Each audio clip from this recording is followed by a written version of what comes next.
DJ Sly, DJ Sly Tay, DJ Sly, DJ Sly Tay, DJ Sly, DJ Sly Tay, DJ Sly, DJ Sly Tay, DJ Sly, DJ Sly Tay, DJ Sly, DJ. Man, Come on, boy. You know what time it is, boy. You know what the time hell? it is, boy. You see What the fuck going on, man? I'm trying to set this mode. I'm trying to set this vibe right now. Yeah. Everybody in the world know what we on. They know what the fuck going on, man. Man, what the hell going on? NikeBoyZeke. Man, Hey. what the fuck going on, man? Huh? What the hell going on? Let's go. Yeah. What the hell going on? Oh, dude. Man, I'm vibing tonight. What up, bro? Man, what's happening? Man, we about to get this thing popping, bro. I appreciate you getting on tonight. Oh yeah, man. Lord, man. I fuck with you. You know what I'm saying? I told Young, I said, bro, you gotta holler at NikeBoyZeke. He's like, nah, man, we got him for Tuesday. I said, no, bro, we need to get him on ASAP as soon as possible. But waiting to Tuesday. We gotta let the world know what he got going on. Yeah, fuck going on, man. What the hell going on? Man, ain't nothing, man. Trying to get the world familiar with you. You know what I'm saying, and everything that you got going on. Yeah, I appreciate you. That's what I'm trying to do, man. Let me get my papers and stuff together so we can get this joint started. You ready to get it popping? Yeah, I'm ready. All right, man. Here you go, man. Live and direct. We got to give some love to our sponsors tonight for the 2021 Convo. Got to give some love to Bel Air. I need everybody to head to their favorite liquor store, pick up your favorite bottle of Bel Air, and make sure that you drink responsibly. Very important that you do that. Also, I need y'all to go and follow at MyJetDoc. It's a virtual urgent care app connecting users with licensed medical professionals instantly. No waiting room, no insurance. You can save up to 85% off of RX. And the handle on IG is at MyJetDoc. Go check it out, see what it's about. Right now, live direct, we got my partner, you know what I'm saying, my kinfolk from down the road, NikeBoyZeke. What up, bro? Man, what's happening, man? What's going on, man? Man, just chilling, man. I want to thank you for taking the time out your schedule to get on with us this evening. You know what I'm saying? We're gonna chop it up and get to know a little bit more about you. And not only that, let everybody know what you got going on and how you get familiar with checking out some of your music. So whenever we have guests on the show, man, we always like to start out with their childhood. You know what I'm saying? How was life for NikeBoyZeke growing up as a kid? Man, life was fucked up. Life was crazy, man. I was so fucked up at one point, man. My folks my own mama thought I was on crack. You feel me? Yeah. Yeah, just because I growed up, I was acting out and getting in a lot of shit. You know what I'm saying? I've been going to jail since I was 11, like Pantherville, Wrightsville, Milledgeville, all that shit. You did what I'm saying? Yeah. But through all that shit, I always knew how to beatbox and beat on tables and rap and shit. So, yeah. You said that we gonna make a way about this out of here some way, somehow, right? Yeah, I wasn't even thinking about when I was young. I wasn't even thinking about no money from the shit at the time. You know what I'm saying? Just growing up young, we were idolized. You know, nigga ain't had a daddy. You did what I'm saying? So the closest thing was shit, 8 Ball and MJG, Master P. You know what I'm saying? Yeah. Ghetto Boy, shit like that. That shit was when you already out here in the street. That shit was what it was influencing our mind. You know what I'm saying? And making us more curious and want to know about shit and try shit. You know what I'm saying? So, yeah, I always liked the music and shit because I liked the ones who rapped before me. You know what I'm saying? Okay. What was some of the music being played in the household as you was growing up? My stepdad used to play everything from NWA, Ghetto Boys, Dating Family, Top Authority. Okay. Spice One, Ooh. MC Ren, everything, UGK, Yeah. everything you could think of, all the Tupac. Of course, Tupac was like God when we were growing up. You know what I'm Hell saying? yeah. Hell Tupac. yeah. We knew about Biggie, but we weren't playing Biggie like that. Tupac was talking more the shit we could relate to. You know what I'm saying? And of course, like when I did meet my father, he used to be a DJ. So when we used to vibe and be together and shit, my daddy was really like my daddy. We were kind of like buddies and shit. We were going to the strip club together, shooting ball and shit together. So it was like when we started kicking it and shit, he put me on a lot of shit like the BGs, Boney James, Najee, all that shit. You know what I'm saying? So it was kind of like I got a, I got a broad, you know what I'm saying, a broad sound of music and shit. So from just different folks in my life, you know what I'm saying? Yeah, boy, you took me back when you said that Dayton family. Man, That was my shit, the Dayton man, family, bro. we used to be screaming about fuck the feds and all that, and we didn't even know what the fuck that shit meant. You did what I'm saying? Yeah. Years later, I end up getting indicted. You know what I'm saying? That shit was crazy though. Like when we were young, we used to be, man, fuck being indicted and fuck the Fed. Man, we ain't know what the fuck the Fed was. You know, we were young. I used to think, they was talking about some kind of imaginary character or something. You know what I'm saying? But yeah, I end up learning. You know what I'm saying? So okay. So we're gonna speed up, man. We're gonna speed up. We got to know a little bit about the childhood, know what type of music you was listening to. So we're gonna speed on up, man. Did you ever thought as you was growing up, man, that you would be doing music? yeah, I know it. Yeah. Mm-hmm. Okay. I knew it, but I growed up in a time where your parents went on that shit. You know what I'm saying? Yeah. Grandmama and granddaddy them shows ain't believing that shit. You know what I'm saying? Because they rarely seen somebody famous. You did what I'm saying? So that shit was like, you done lost your mind. You did what I'm saying? And then my parents were more like, go to school, that type of shit. You know what I'm saying? But I always knew I was gonna do music. Like, I just know it, because I was doing it then. Yeah. But it's always been with me. Now, man, you say you've been doing it for a minute, man. I'm just now finding out about you. You know what No, I mean? I've been rapping, but I only been dropping music like professionally like 7 months. Man, Okay. maybe about 8 months now. Okay. What made you want to go ahead and start dropping the music professionally and not want to do it before like that? I used to rap before I went to the feds, but it was more like I was so street I ain't know shit. You know what I'm saying? I used to go just in the studio. I ain't know nothing about buying no beats. I ain't know nothing about the producer on the beat. I ain't know shit. Niggas just knew I was out here in the streets, and it was like when I was living in Florida, they used to want me to rap. You know what I'm saying? So I started rapping with a lot of little local Florida niggas and shit, and the street started to like the shit. You know what I'm saying? But I didn't understand the business, so every time I felt like somebody was trying me or shit didn't go my way, I wanted to flip the studio, jump on folks, and do crazy shit. So my whole thing used to be like, man, fuck this music. I ain't got the patience for this shit. Like, I'm finna go sell me some dope. You know what I'm saying? So that's how that shit was back then. Yeah. Prison what really made me realize I wanted to rap. Yeah. But this last bit, this what really made me realize that I was gonna do this shit. Yeah. It gave you some time to think. It gave me some time to think. And then when I was in prison, I would win in talent shows and shit. Man, they got talent shows in prison? Yeah, and the feds used to have like T.I., like real artists come in. Like the feds down there like the streets. It got everything the streets got. You can get pussy. You can wear Air Force Ones.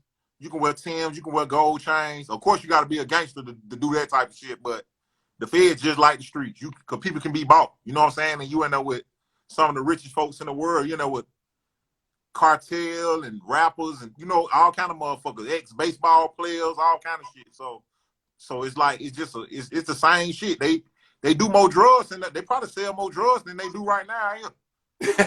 Yeah, like real shit. Like it's just that shit is wild. You know what I'm saying? But then what it is, like when you in the feds, you end up with cars. You got the Ohio car, Chicago, all the GDs running together. Then you got all the DC, Baltimore niggas are running together. The Jersey, Philly, New York niggas running together. You got the Dirty South running together. So this shit clicked up. You know what I'm saying? So I was locked up I was out in Cali. I did like 7 years in Cali. And damn, boy, you was a long way from home. yeah, because I was wild and I was cutting up. I got caught with some weed and some cigarettes in Texas, in Beaumont, Texas. So they didn't, the investigators wanted me to set up the officer. I ain't want to do it. So they basically tried to send me to get me killed, basically. They sent me far as possible away from home. I only think I had about 6 years left then. They sent me on the yard where everybody got 4, 5 life sentences, gang banger leaders, number gang bangings, and Mexicans. They really tried to, for me not telling on the officer and setting up, they really was just trying to send me somewhere and get me fucked up. You know what I'm saying? Yeah. Damn, that's fucked up. Yeah. So I went out there and I always knew I had that shit on my, like, nobody ain't never disliked my music. You know what I'm saying? Yeah. So when I got on the yard and shit and I started like seeing what was going on, it was few dudes had already been locked up with me. So they were spreading the word like, man, dude can rap. He hard. Like, that nigga can rap. You know what I'm saying? So you already know the whole, you out there, Texas, Cali, Oregon, all that West Coast shit, off the rip, they looking at me like, man, that nigga can't rap. You know what I'm saying? Yeah. He can't rap. Like, that nigga, we from the South. They ain't feeling that shit. They like, he can't rap. You know what I'm saying? So I used to be in a dorm with a Muslim dude named Brother Memes.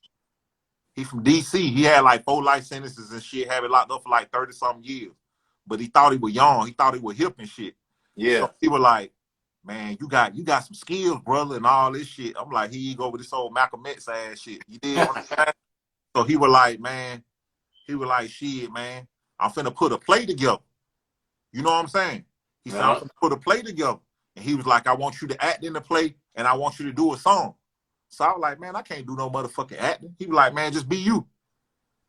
He like, you a funny guy. You know what I'm saying? I was like, cool. So we did the play. I had wrote a song called You Can't Hustle Forever. You know what I'm saying? Yeah. And there was a nigga in my dorm named Seven. That nigga was like a dorm singer though, walk around act like he know how to sing and shit. So I was like, you want to go out here and do the show with me? So the nigga froze up on some shit. Like, I was like, man, fuck that. Like, nigga, we gonna rock this bitch. You know what I'm saying? I was like, yeah. I'm gonna write the hook and I'm gonna show you how to sing the shit. You did what I'm saying? So, man, we in a room, rolled the bunk back on the bed and shit. You know what I'm saying? I got the ink pen, I'm beating shit, Bebop and showing her how to motherfucking sing the hook and do the shit. So once the nigga got the shit, we went back to Brother Means and told him, like, goddamn, we ready for this motherfucking talent show. You did what I'm saying? Right. The yard got like 5,000 inmates. You know what I'm saying? You got Vice Lords, GDs, P-Stones, Bloods, Crips, Aryan Nation, Dirty White Boys, like Somalians, Pakistanis. You got anything you can think of in this motherfucker. If they're a federal criminal, they're that motherfucker. You know what I'm saying? Yeah. Man, we went on the stage or whatever. So I had a live band with me. Damn, you had a live band in there too? Yeah, because that's how I used to do all my music. I used to do all my shit with a live band, and I just beatbox to the bass and tell him how I want the shit. My drummer, he from DC, so he knew how to do all the go-go shit. He know how to, so we'll put the shit together. So that's how I used to like to record all my shit. So, man, as soon as the Can't Hustle Forever came on, everybody started moving in that bitch. You did what I'm saying? Yeah. Or I can even rap. You did what I'm saying? So I was like, I got these niggas. They talking about niggas from the South. I said, I got them. When the shit started rocking or whatever, you feel me? It's time for Seven to do the hook. So when the nigga doing the hook, he done choke. You know what I'm saying? Oh shit. No. He done choke. That nigga like his voice gone. Like just like he done got struck by lightning. This nigga just, man, I'm looking at this nigga like, oh hell no. You know what I'm saying? This is my first impression on the yard. You did what I'm saying? Right. I'm like, oh fuck no. So only thing I can do was like, I had a mic too. You know what I'm saying? So only thing I could motherfucking do, I'm like, hey man. I'm like, hell no, man. I said, man, come on, man, let's do this shit, man. So the crowd cheer me on. They like, hell yeah. I said, yeah, nigga. I said, come on, man, run that shit back. You know what I'm saying? So they hit it back. Then that nigga did it again. He choked a little bit, but he eased on into that motherfucker. You know what I'm saying? Yeah. So once he kind of got comfortable, I just came in and started spinning on that motherfucker, just hitting him with that flow. You know what I'm saying? The shit. I was kicking that shit. Then by the time the second hook came, Brother Means had the mic singing the shit. Nigga, the whole prison singing the shit. This shit like Lean on Me. Wow. I'm in this motherfucker like, I can't look at people in their face. So my mind's so fucked up, I'm just looking out. You know what I'm saying? But I ain't trying to look at nobody in their face because I like, damn, if I look at them in their face, that shit gonna make me nervous or something. So I'm just looking like in a trance. Like, so, man, we rock the shit. They end up wanting us to do the song. It was some more niggas rap too, but they end up making me close out again. Wow. So after that shit happened, I started walking down the yard and shit. I play ball real good and shit. So between rapping and ball, niggas always wanted to gamble with me. Like, you want to play ball, you want to rap, whatever. So I used to rap, and everybody used to bet. You know what I'm saying? So, like, the whole 6 years I was in Cali, I ain't lose. Damn. You know what I'm saying? Yeah, like, he said set my camera up, son. Yeah, but the whole time I ain't lose. You did what I'm saying? So I still ain't take that shit serious. I just used to write a bunch of songs. You know what I'm saying? So close I started getting to going home, niggas started trying to live their life through me. You know what I'm saying? Because a lot of folks in there got 4 life sentences, 3 life sentences. They've been locked up 30 years, 20 years. They ain't never going home. You know what I'm saying? Right. So the more I started going home, it was like hate and love. Some niggas had some niggas had I had to stab a nigga like 2 months before I had to go home because it was like once them niggas heard my release date, them niggas had resentment for me. You know what I'm saying? Yeah. But then you had other niggas like with room for me. They on some shit like every nigga come through prison say they gonna rap, man. Everybody say that shit. You know what I'm saying? Right. Nobody don't never do it. They always either come right back or they do some bullshit. Don't nobody never say they gonna rap, man. You need to be our voice. So I used to be like, all right.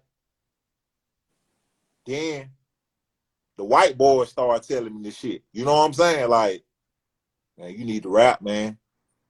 I'm like, man, the cracker telling me this. All right. Then the police started stopping me. What you gonna do when you get out? These racist white police out of California, they like, you pretty good. You gonna do it? I'm like, yeah, nah, he'll be back. You know what I'm saying? I'm like, nah, I'm gonna do this shit. You know what I'm saying? So when I came home, that shit was in my heart already. You know what I'm saying? Yeah. It was in my heart, but when I came home, that shit went no reality. Cause the nigga had undid 9 years in the feds, nigga broke. I'm a dinosaur. It wasn't even smartphones when I left the street. You did what I'm saying? Damn, boy. Yeah, like this. We wasn't even on the smartphones yet, huh? Fuck no, I fell in 07. I ran from the feds from 05 to 07. Yeah. You know what I'm saying? And I got all my paperwork. That shit important. I got paperwork from I'm 11. I keep it with me. But yeah, wasn't no smartphones or nothing. So when I'm coming home, I'm institutionalized. You did what I'm saying? Like, when I left the street, niggas were wearing t-shirts way down here today. Niggas were wearing big clothes and shit. You know what I'm saying? Like, baggy shit was popping. Yeah, shit was popping. Motherfucker rich boy and shit was out. You know what I'm saying? Ooh, that was back. That you went back. I went to the Fed from rich boy and was out of shit. Every day I'm hustling, Rick Ross and shit. So when all that shit was going on, when I come home, it's like a whole new motherfucking world. Like, so I had I still got them. I got them wrote out on legal word cases and everything. I probably got over 2,000 songs wrote. Damn. So when I came home, yeah, nigga was wearing a Vizu and shit when I left. Red Monkey and shit. Ice creams. Baby Nate, all that shit. You know what I'm saying? Yeah, so Weed was high as fuck. Like Afghanistan Kush was like 850 a zip. Know what I'm saying? Yeah. Wasn't too much Zaza. You know what I'm saying? It was just that, like, that shit like 850 a zip. I think back then everybody was calling everything Irene. Yeah. You know Nigga pussy was like 500 when I left the street. Now that shit, $40, you know what I'm saying? A pill. You know what I'm saying? This shit was different. You know what I'm saying? It was a whole nother ball game. You know what I'm saying? So, man, I came home. I was fucked up. I'm lost. I don't know what the fuck going on for real. Like, I'm still taking my clothes to the cleaners, getting my shit creased up and shit, all kind of crazy shit. So, I always kept up with the music and shit. You did what I'm saying? Yeah. They were playing Young Jeezy all through that motherfucker. They were playing Jeezy before I left. So, you know, we were keeping up with the shit. And then it was like, my partner, he had a bunch of artists. You did what I'm saying? Like, he done had Gucci, Juice Man. He done had down to everybody in Atlanta. But this my personal partner. We were locked up together. You feel me? Yeah. So we used to walk the track and talk about this music shit because now, they were hold on. Now, when you say he had Gucci Man and OJ, well, he was like their manager? He was their CEO. Okay. Slim Duncan got killed in the studio. He had everybody. He had everybody in his hand. He had Slim Duncan too? He had everybody in his hand. Shit. Damn. Bankroll was trying to go there before he became Bankroll. Lucci was trying to come over there. Anybody you can think of. Yeah. Star status on Memorial. On Memorial, where Duncan got killed. Yeah. MTV coming to the studio, everything. Because Guwap was the man back then. Right. So we used to walk the track and talk about this music shit. And he was like, man, what you gonna do when you get out? I said, man, shit, I'm gonna do it. You know what I'm saying? He was like, all right. I got out before him. When he got out, he had to go to the halfway house. You feel me? Yeah. So I was pulling up to the halfway house, bringing them food, bringing some of them, bringing my partner food, bringing niggas I had been locked up with and shit like that. But the whole time I'm telling him like, man, we need to do this motherfucking music shit. Ain't no trap shit, ain't no real street shit out here like that no more, man. You know what I'm saying? Yeah. When I came home, 17. At the end of 17, G's and all them motherfuckers was kind of like, that shit was kind of over. You know what I'm trying to say? Like, Gucci them, like, all the music had them turned to like pop, stanky leg and shit. You did what I'm saying? It was different. Then Ghana and all, thought like shit was changed, but when no straight trap shit, that shit make you want to go to jail. That shit make you want to do wrong. You know what I'm saying? Yeah. That shit make you want to get some money. Wasn't none of that going on like that. So I would come to the halfway house pulling up on him. So when he got out, we had a little car wash on Glenwood and shit for a minute. Then everybody was just really trying to do their thing and get some money. You know what I'm saying? Yeah. So when everybody was trying to get some money and get back straight, I gave up on that shit for a minute. Really, I had gave up on. I'm like, man, fuck that music shit. Nigga gotta survive. Yeah. Shit. So God working mysterious way. We had a spot on Glenwood. But one of my old head buddies, he ended up selling the spot. You did what I'm saying? So in the process of him selling the spot, we gotta leave the spot like instant, like we gotta go. You feel me? Yeah. So when we leave the spot, my buddy / CEO, he found the building. So when he found the building, we still weren't thinking about no music shit. We were goddamn buying auction storages that people done lost and shit. Okay. Yeah. So we had done got so much of this shit. We got we might have like 6 brand new furniture sets, 10 TVs, like anything you can think of. We got this shit. So we got down to like a Sanford and Son, but this shit more brand new and more fresh. You know what I'm saying? but this the shit we on. But it's me, my CEO, my pop, all of them known, but all my partners from East Atlanta, it like 5 of us. We sleeping in that bitch on couches every night. All are sleeping in there. We'll sleep on the furniture. You might wake up and got to sell that motherfucker. Be like, damn, that's my bed for the night. I got to sell this bitch. Feel me? We in that bitch with the rats and everything on the ground. You know what I'm saying? They got to put all this shit up high so the rats won't get it. We all in this shit like, man, fuck this shit. You know what I'm saying? So that's how we was doing. Then end up, it was a hole in the wall, like a big ass hole. Yeah. And ever since we had the building, I used to look at the hole. I'm like, man, that's a booth. Cause this bitch cut out like a perfect big square. You did what I'm saying? Enough room for y'all to go in there and spit your. He even got a little room you go in. Yeah. And it's a hole, like you can stand it, like it's built just like a booth. Wow. So why everybody around here hustling, doing what they doing and this and that, this shit just keep calling my name, this fucking hole in this wall. I said, man, this bitch a studio. This bitch a studio. This bitch a studio. I go to my CEO. I'm like, bro, that's a booth, man. Let's do this shit, man. I ain't studying that shit, man. I ain't got time for that shit. That nigga told me that shit for months. Probably like about 5 months. Then finally, I had a producer when I first came home. You know, when I first started doing the music shit, I used to think niggas, you know, this shit love, like your word and all that shit. You know what I'm saying? So I had a nigga, he from Glenwood too, and the hood linked us up like, bro, produce, y'all need the link. So when me and him linked, we started making music. So off the rip, people started liking the shit. You did what I'm saying? Yeah.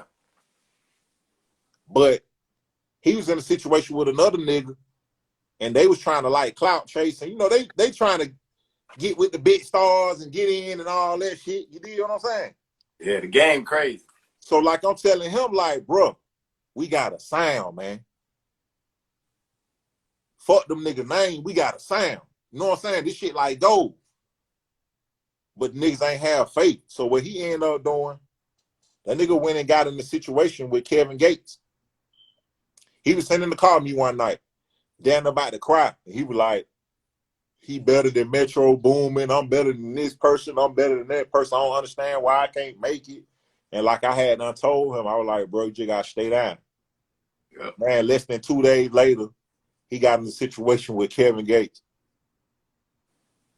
After that nigga changed his number on me.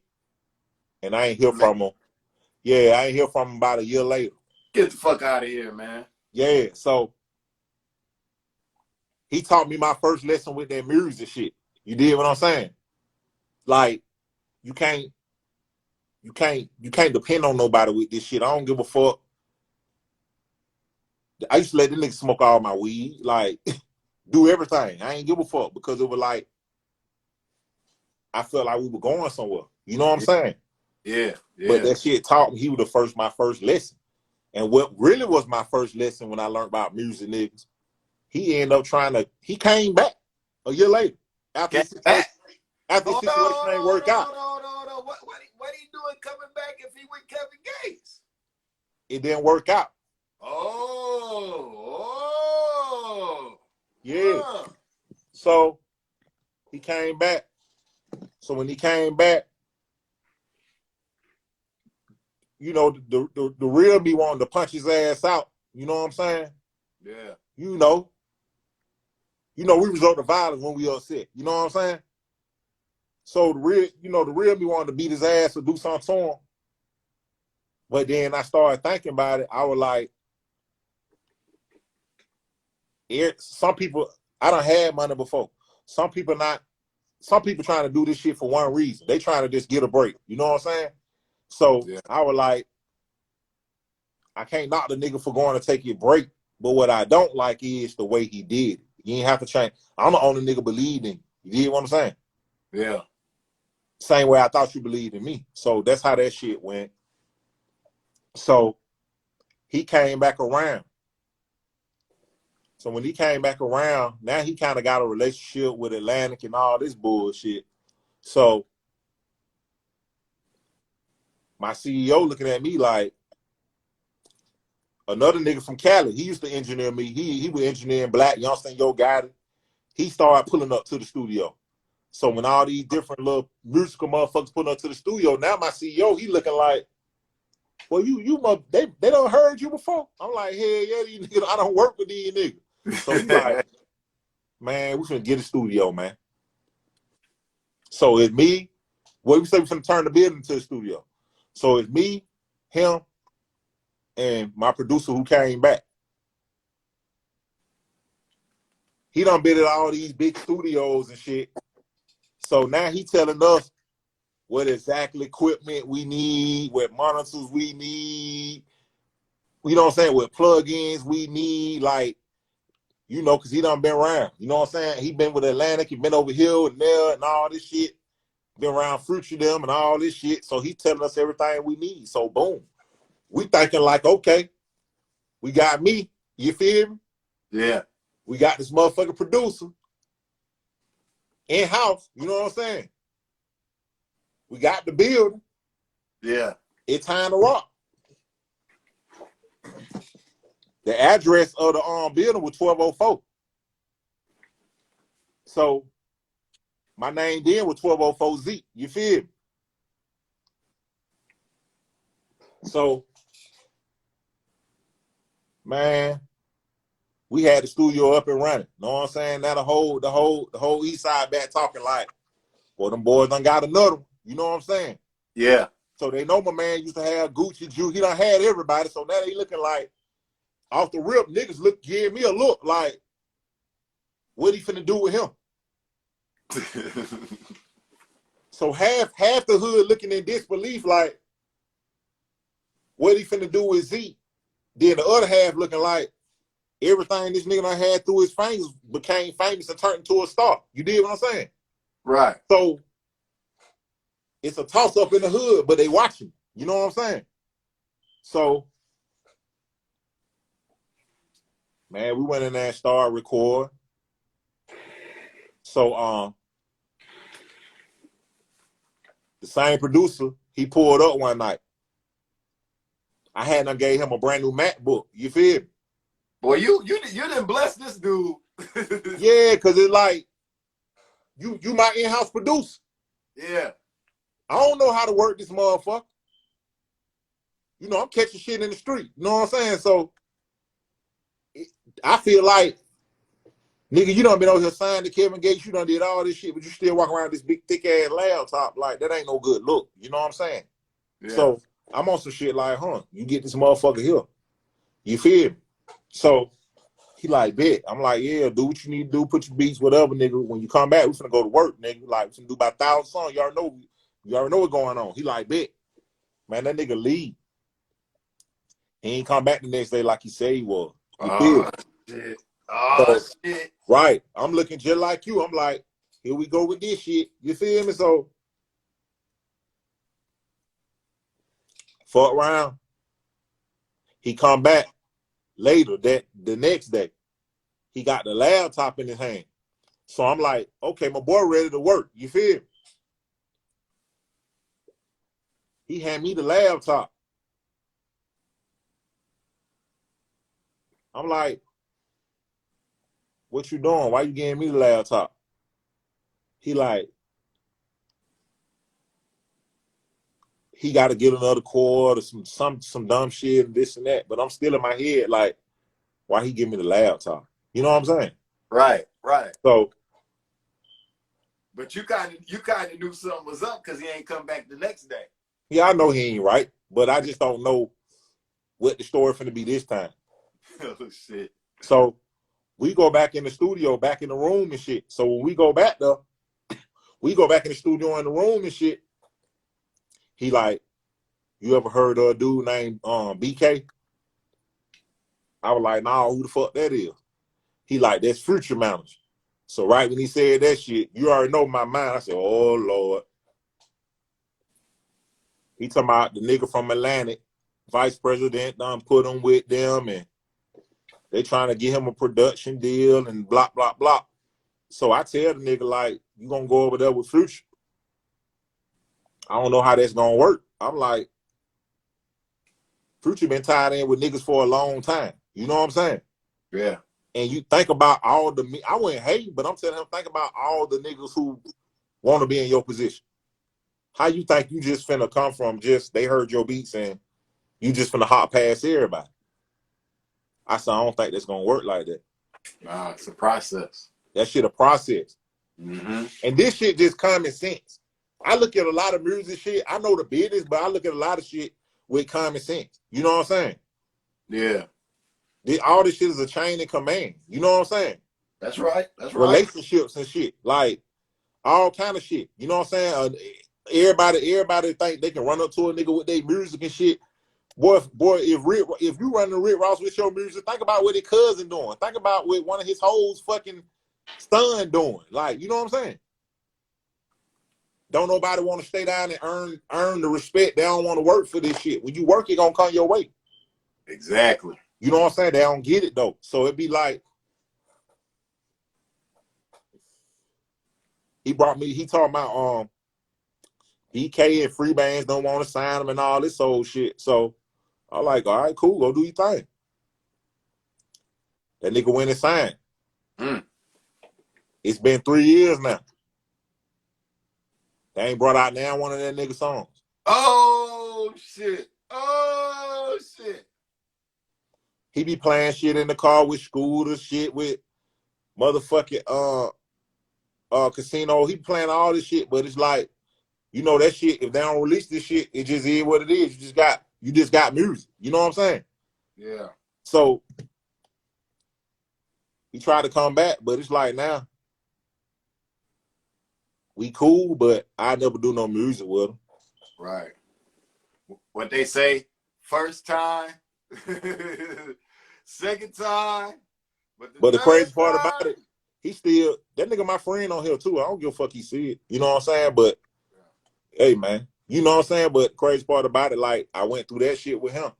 You feel me? So after that, we went to the studio. You know how it was. Once everybody in the hood found out we had a studio, word travel. Everybody started, goddamn, oh, my brother produced, this nigga producer. I know this person, my son. So, man, this bitch shit like tryouts. You feel me? Yeah. If a nigga say he made beats, shit, everybody who in here rapping, it about 5, 6 of us in here rap. We gonna let this nigga play these beats. We gonna goddamn either, hey man, he good, or bro, man, we'll call you, we'll holler at you. You know what I'm saying? Yeah. If a nigga saying he know how to engineer, but then when he sit in front of this computer, he talking about, oh, I don't know how to work Pro Tools, I don't know how to do. All right, we'll hit you up, we'll call you. So now we catching different niggas. You did what I'm saying? Right. I'm running into some, you know, niggas like Scrap from Travis Porter. He coming through. Me and him doing some shit. You feel what I'm saying? Yeah.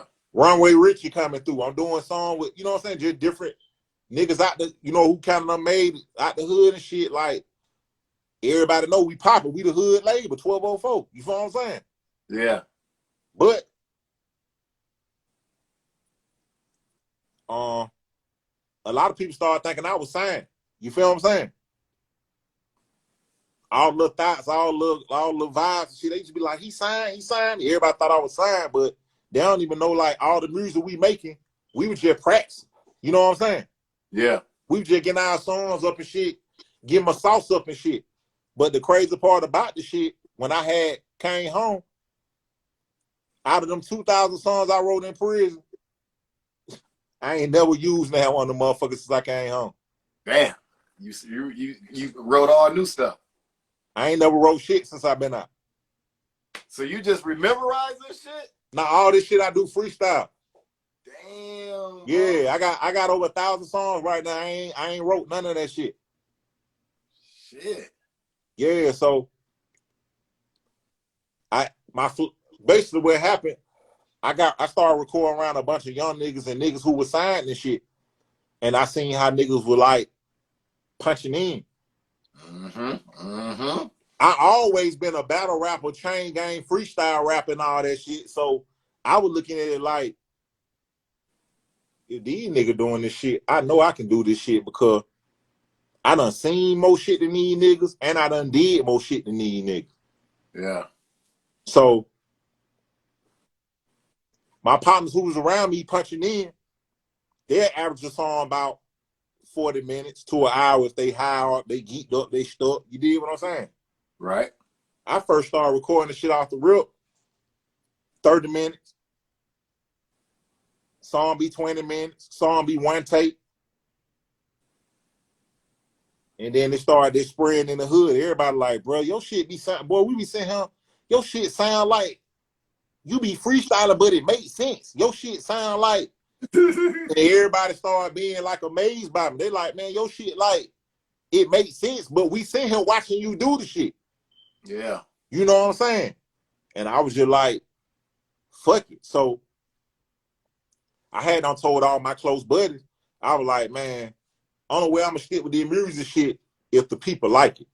All that trying to make folks like my shit, all that, Yeah. it's gonna take 3-4 years and all that shit. I was like, bro, I'm not doing all that. Like, cause I just was looking at the world unchanged, and I feel like the internet, you got too much shit on your side. You know what I'm saying? Fact. We can't fault what 8 Ball and MJG, all these other niggas had to go through. These niggas had to rap for 10, 15 years, 20 years, and still ain't seen $1 million profit. You did what I'm saying? But right now, the playing field is what you make this shit. You did what I'm saying? Shit, even now. It's even on whether you got to get butt naked, whether you got to go to jail. I don't know what you got to do. You know what I'm saying? Yeah. But the shit even. Shit is definitely even. You can't blame nobody. You ain't got to run around and get right. You ain't got to do none of that shit. You just got to work. You know what I'm saying? You got to work. These folks see you 1 million videos, they going to respect that shit. You know what I'm saying? Yeah. You got to work. You know what I'm saying? So I told everybody around me, I'm like, bro, if nobody don't like this shit, I'm finna leave this shit alone. I'm not finna be no nigga running around here like tricking myself. You did what I'm saying? Right. So I recorded about a year. But well, me and my CEO went starting to see the eye to eye. I had like 4, 5 niggas from Chicago. They started paying to fly down here. They were paying to fly down here, paying to do features with me and buying beats from my producer. You did what I'm saying? Damn. And this me like just practicing on my craft, but my partner, he ain't there. I don't see him, but anyway, my partner, he from the shop. You did what I'm saying? Yeah. J-Mo. He my IG friend, but he my partner from the shop. And I met him when I first got out, and he used to tell all the niggas in Chicago, like, boy, this nigga here like the new Gucci, man. Like, y'all need to get some music with this nigga. You feel? Yeah. So them niggas off the rip started flying down. They like they didn't like our flavor. They liked how the studio looked, how we were thugging. Like, them niggas started paying, get features, buy beats, pay for studio time. They were fucking with us. You feel? Right. Yeah, and one of the niggas I actually did a song with, that nigga went up there and died like the next week. They killed him. You know how that shit go up there. You feel me? So, yeah, we were fucking with them niggas. Then I met some Texas niggas. I met Trap Frost. He TSF affiliated all them Trap Frost and 9A Films. Them niggas started flying out from Houston. 9A became my cameraman. Trap Frost started producing for me and started getting on songs with me. And they took my shit, had niggas playing in Texas, had folks playing in New York. They were just showing me love. So right then, I'm telling my CEO, like, man, fuck all this, keep recording, man. Like, it's time to motherfucking, I want to treat this shit like the dope game. The same shit what got me in the feds. The same way I used to go to this state, to that state, fuck with these niggas and this nigga. I'm like, I can do the same shit with the music. My face clean. I ain't snitched on nobody. Niggas relate to me everywhere. I want to go to the shop, fuck with these niggas. I want to go to Texas, fuck with these niggas. You did what I'm saying? Yeah. But he was on some shit like, nigga, you from Atlanta, woo, woo, woo. So we're like, we weren't seeing eye to eye. Because I want to reach the people. Like Pop. I'm Pop. Nigga really like the Pop in every hood. Nigga listen to G's in every hood. You did what I'm saying? Yeah. So it was just shit like that. Then like me and some of the artists, I felt like we was in competition because everybody wanted to be first. You know how that shit go. Everybody want to be first. That shit crazy, bro. I'm feeling some kind of way because we talk about this shit in jail, and I'm looking at it like, nigga, I named myself 1204. Like, I supposed to be first. You dig what I'm saying? Yeah. But other, you know, that shit start getting like how this shit get. So I prayed on the shit. And I was like, should I walk away or should I stay down? You did what I'm saying? Yeah. But I felt like if I walked away, the homies wasn't gonna fuck with me. They wasn't gonna fuck with my music. Like, niggas was gonna pick sides. Like, you know what I'm saying? Yeah. So that shit kind of kept me. But then all kind of different folks from other places who ain't strangers kept, man, your music hard. Like, I want to work with you, this and that. So I'm like, God want me to be big, man. Yeah. I can't keep being on the, I love Atlanta. This shit all over me. You did what I'm saying?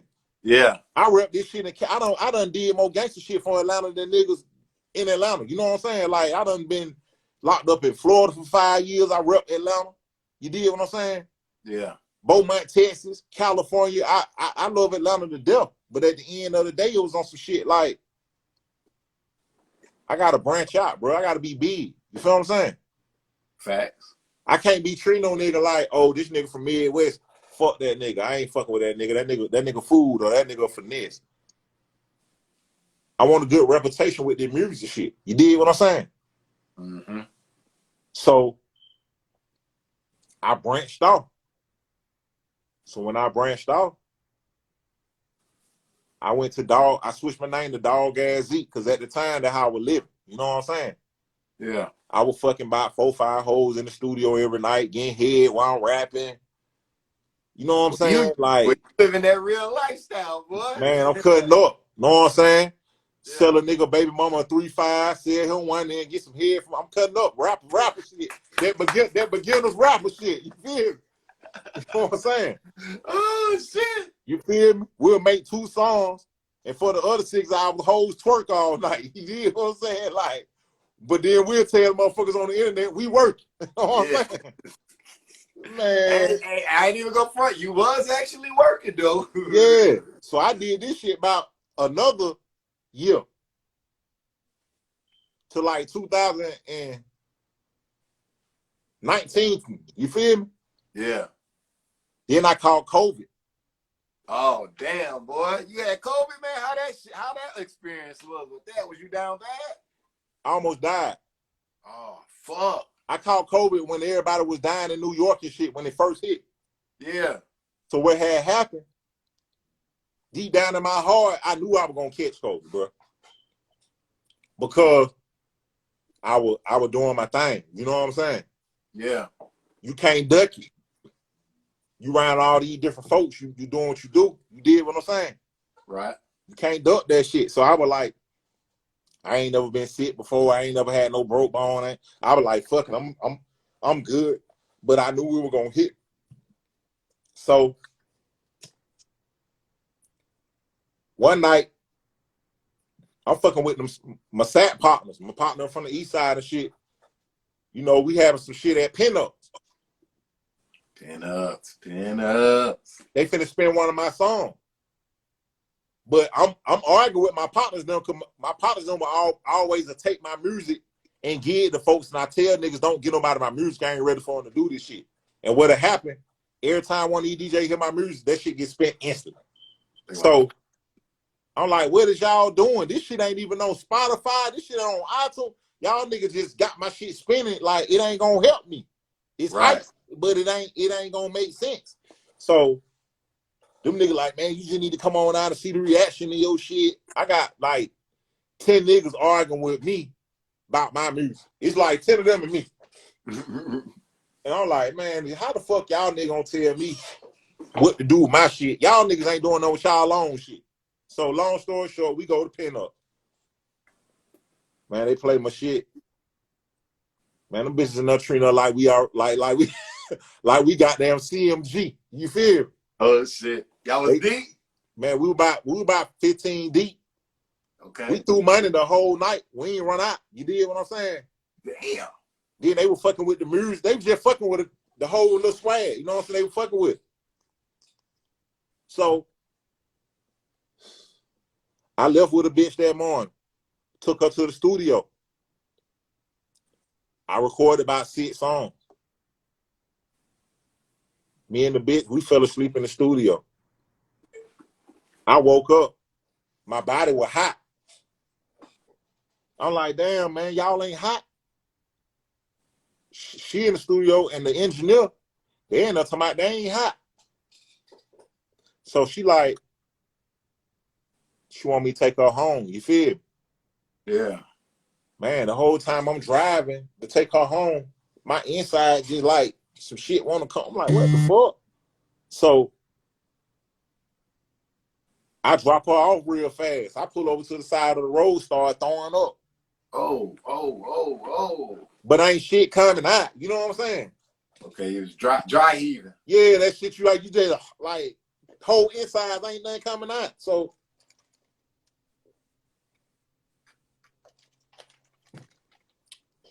I went on to the house. After that,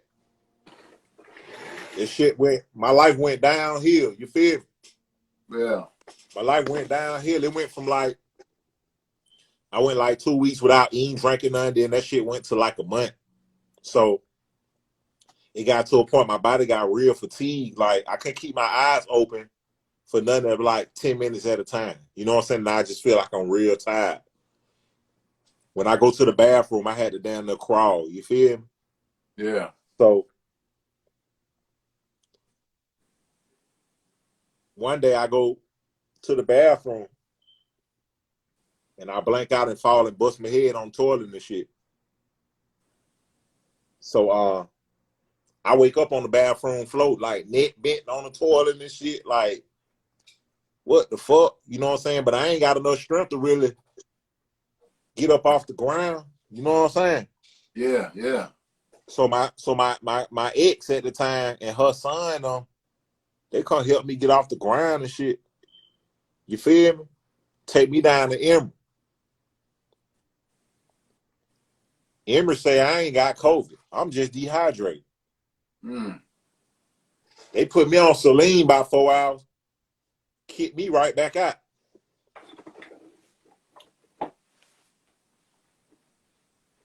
I go back out, shit get worse. Oh no. This time I had to crawl down the stairs. I had to slide down the stairs on my ass like a baby. Couldn't walk. They take me back to Emory. Now they realize they made a mistake. I had COVID, but I know I had the shit. You feel what I'm saying? Well, it also sounds like you got a lawsuit to me, my man. That's what happened though. Yeah. So I went in that motherfucker. I was scared. Cause this at the time when everybody was dying. The folks talking about if you get on a ventilator, you gonna die. You know what I'm saying? So a nigga scared, man. I'm like, oh man. So I walked in that motherfucker. That was like one of the worst times of my life. Like that shit was worse than any bid I done did in prison. You did what I'm saying? Cause when I'm walking in the hospital, only thing I'm thinking about, man, I ain't gonna see my son. I ain't gonna see nobody again. Like I'm finna go on in here and die. You know what I'm saying? Yeah. So I went inside the hospital. My birthday was like this about July 5th. My birthday on July the 8th. So I'm walking in the hospital and I'm telling God, like, man, you finna sit here and kill me on my birthday, man. Like, you finna take me out like this, man.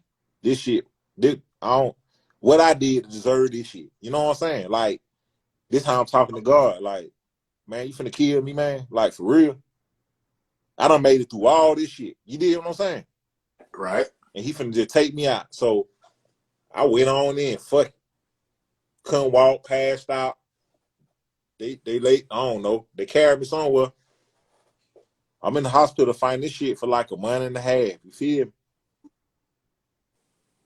I'm fighting COVID for like a month and a half. So I get my strength back in the hospital. I rip all the shit out, the the wires and the tubes and shit. Yeah. I go crazy in the hospital. You feel me? I'm down there finna beat up the whole hospital. They like, no, sir, you can't do this. I'm like, man, get me up out of here. You know what I'm saying? Like, bitch, I'm alive. You feel me? I ain't finna. So the doctor like, man, listen, man. He like, you a fighter. He like, I ain't weak. He wasn't even mad at me. He like, man, but you not all the way healthy yet. We can't let you out of this hospital. I'm like, man, I'm ready to go, man. So now I'm on some shit every day, like how long I got. You feel what I'm saying? Yeah. They started running tests on me because, you know, the COVID shit still new at the time. You did what I'm saying? Right. So they started running tests, all this other shit, whatever. So finally, they let me out. I'm weak as hell. I can't be in the sun. I spent like $400 on some kind of medicine. All kind of crazy shit. You feel me? Right. I'm still throwing up. But the hospital calling my phone, checking on me like every few days. And the hospital telling me some shit like, it's natural. You're supposed to throw up some brown shit, whatever. So I'm going through, I guess, we like the first COVID survivors type motherfuckers who really had this shit. Like, you know what I'm saying? Yeah. So when I get out, even though my CEO, even though I had no kind of went my ways from everybody, I could tell everybody was glad to see me. You feel me? Mm-hmm. I went up to the studio. My CEO had motherfucking tears in their eye. Everybody had like tears in their eye. Damn. I ain't never seen none of these niggas cry. You feel me? Yeah. So when I see everybody with tears in their eye, man, them folk like, bro, we thought you were dead. You did what I'm saying? We thought you were dead. They like, cause when I passed out and went to the hospital, I left both my cell phones. So everybody was just like in the street saying this, saying that. They ain't really know. You know what I'm saying? So I was like, my partner Gabe, the one who I said in Fat Gucci, Gabe spread like everybody know Gabe. East Atlanta Gabe, man. So Gabe always one of them niggas, whether we was in the studio or we hustling or whatever, this nigga always want to talk about God all the time and shit. You know what I'm saying? Yeah. So I seen Gabe. And Gabe was on some shit like Perez. He called me by my real name. Perez.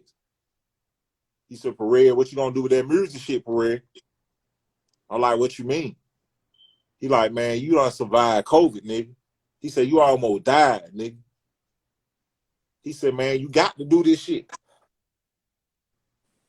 You know what I'm saying? Yeah.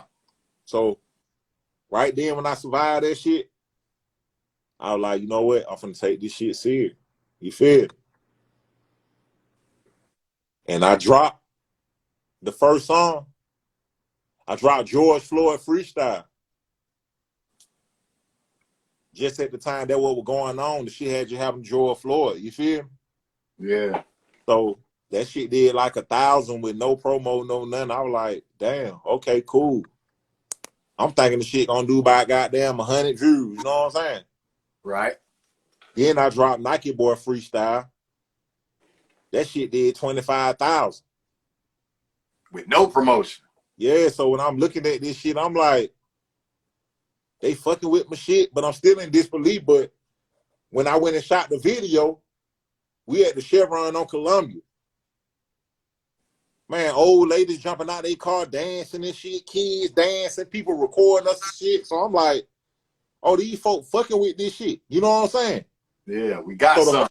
whole time I'm shooting the video, people keep grabbing me like, look at this person, look at that person. So in my video, but I'm really watching these motherfuckers, like how people reacting off my shit.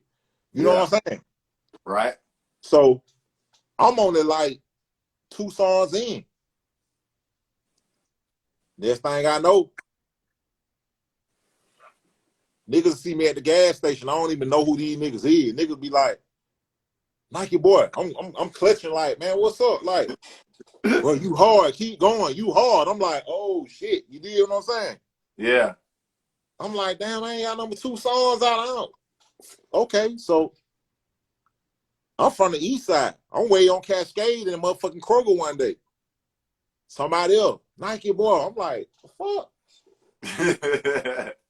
I'm in the project in Eastwood. They Nike Boy, they call him a rap name. I said, okay, shit, I'm gonna go ahead and stick with their rap because it ain't me saying I'm a rapper. The streets, they fucking with, they're what they want to see. You know what I'm saying? Yeah. So that's what done led me from here to now. You know what I'm saying? Like, I've been dropping singles one by one. And shit, I ain't got nothing bad to say about it. Everything been working for me. You know what I'm saying? Like, everybody fucking with it. They playing me hard in Houston. That's like my shit. Between just the east side of Houston, like Houston treat me like I'm a Texas nigga. Like, they fuck with me. Like, OG Ron, see them be on my ass. Like, boy, that's the OG right there, Ryan. yeah, he be boy, on my ass. You know Ryan C, man? Them boys talking about Perez weed. Yeah. But OG Ron C, I got so many producers. Like, when I first started rapping with this shit, niggas used to always talk about money. Cause they know I was hustling. $350 for a beat, $500 for a beat, this and that, that and this. And I used to be the nigga like, man, I'm finna pay these niggas. That's another thing my CEO used to get mad at me about too. He like, man, you always paying outside niggas, you buying beats, you buying that. But I used to try to look at the rap game like the streets, like, shit, if I pay a nigga for a beat, this gonna build a relationship. But man, that shit wouldn't get me nowhere. Because it was more like a lot of these producers, they ain't got time to see if you hard, what you got going on. They clout. They trying to see Drake. They trying to see Future. Like, they don't give a fuck about what you got going on. You did what I'm saying? Yeah. But me being a street person, and I always cared about what niggas said about me, I was like, shit, you know what? I'm finna pay every nigga I get a beat from. So now nigga can't say I asked them for shit. You did what I'm saying? So right. I only been doing this shit about 8 months. I probably got about 15,000 in just on beats, just on niggas talking about they can mix. I'll pay a nigga $200 to mix a song and end up erasing it out because he fucked my song up worse than it was. So it was like, I just gave away my, like, I'm so deep in just off learning this shit. You did what I'm saying? Yeah. You feel me? That type of shit was going on. Then I used to pay DJs just thinking like, I used to treat the music shit like the streets. I'm like, okay, if I get a DJ $300, shit, I can go back to the trap. My shit gonna get spent. Man, you think that nigga gonna spend my shit? You paid him $300, he should've. Man, nigga not studying you. Oh, hold on. See, that's the type of shit get niggas fucked up out here. But get what though? I kind of knew this how it was gonna be. You feel where I'm coming from? Yeah. Because this the thing about the music shit. Don't nobody really give a fuck about no artist until an artist make it, bro. I came home from prison winning open mics. Where the fuck the prize at? Why am I paying y'all for us to rap? You know what I'm saying? It's a lot of shit. This rap shit for most folks is a dream. So motherfuckers who in position, whether they radio, whether they DJs, whether they beat makers, motherfucker gonna prey off your dream. And they gonna sell you that dream. And if you a nigga gonna pay, they gonna take your money. You dig what I'm saying? Yeah. You can be the garbagest rapper in the world. If you sit here paying a nigga $100 a session, a nigga not gonna tell you, hey man, rapping not for you, or you need to work on this. Get what a nigga gonna tell you. Hell yeah, boy, I'm here, yeah, let go. That's my guy. You a play to him. You feel what I'm saying? Yeah. It's rare you gonna meet somebody in this shit who gives a fuck about you. So once I learned that shit, I fell back and I said, you know what? Let me work with the shit around me I got. Yeah. I ain't finna be paying these producers trying to get relationships when I know niggas who in the basement just as hard or might be harder. You did what I'm saying? Right. So I started having to see the worth with the niggas around me. The nigga who y'all feel like lame, be with a girl all day, don't nobody know. Get what? He got over 1,000 beats and this bitch can compete with anybody. So once I started fucking with the underdogs on that shit, everything started coming free then. Now the shit overwhelming. I got producers be threatening me because I don't do their music. I got niggas cuss me out. I got niggas call my phone like it's overwhelming now. But it's a good overwhelming because I remember the time when I used to have to pay for this shit. I remember the time when I used to have to go on YouTube and beg a nigga, find him on Twitter, and the nigga act arrogant because he got big placements with motherfuckers. I used to have to go through all kind of shit. But like fast forward like 8 months now, man, I got over 2,000 beats on my motherfucking thing. I got 10 producers I work with anytime I want. I got engineers mixing my shit in UK. Like everybody want to work with me. I used to have to pay for models and strippers and shit. Shit, now on the thing, shit, I want to shoot a video. They with it. They with the campaign. I don't got everything working. You did what I'm saying? Yeah, it's working in your favor. I got my own personal cameraman. Like I jumped on one. I went through some more shit with another one. You did what I'm saying? I got my own personal cameraman. We loaded. Can't lose. We fully loaded. We got videos already done in the stash. Like motherfucker like the Oregon Ducks. Nigga don't know what kind of play I'm finna run. You did what I'm saying? I can EP a nigga. I can sing. I can do whatever. You did what I'm saying? And it like, and really, the blogs what's been really helping me big time. You did what I'm saying? Like Say Cheese, motherfucking Birmingham Music Club. What's up? Birmingham Music Plug, Say Cheese, Stay Down Production in Houston. Like all these blogs gonna help me get all kind of fans that I ain't never think I'd get. You know what I'm saying? Like I got niggas from Ohio call me and check on me every day. I got niggas from St. Louis fuck with me. Niggas from Chicago, just niggas from all around. Like they talk to me like they know me. You did what I'm saying? Right. They be like, boy, you hard, keep going. They playing my shit, they sharing my shit, they telling they actually, all the niggas out of state show me more love than my own niggas. You feel me? Man, they be like that for everybody, boy. I'm talking about you be having niggas calling me like, oh yeah, you right, Africa. They playing y'all in South Africa, like they fucking with me everywhere. You feel me? Yeah. But the shit be so crazy. It be outside. I ain't gotta talk bad about no nigga or talk down on no nigga, bro. The people know you got outside to be like, damn, bro, why your partners be in all your videos, but they don't never share your shit? I don't never see people. When people start to like your music, they gonna dig into you. They gonna look at who you know. They gonna check you out. They gonna do all that shit. So it be like, man, I ain't gotta talk bad about no nigga. You feel what I'm saying? Right.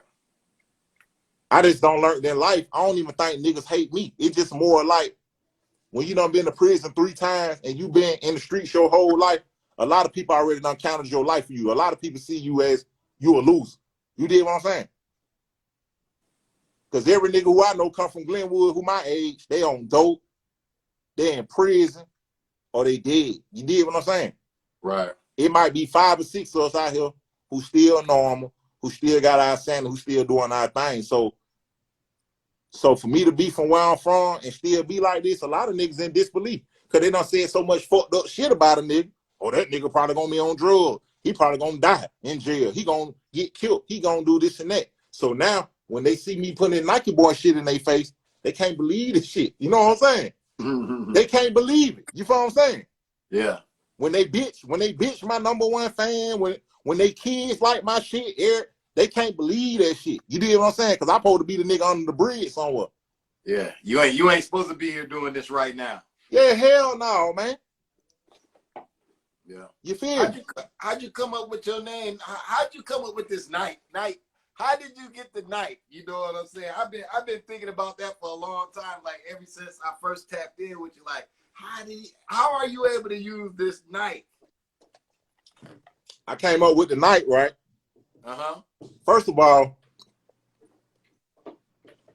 we from East Atlanta, know what I'm saying? Zone 6 or whatever. Like that Nike shit really a way of life. Like any real nigga, any real Atlanta nigga, we ain't talking about no Atlanta rap nigga, these hip hop niggas like all these niggas wearing their Balenciaga, Gucci, all that shit mostly be fake. You dig what I'm saying?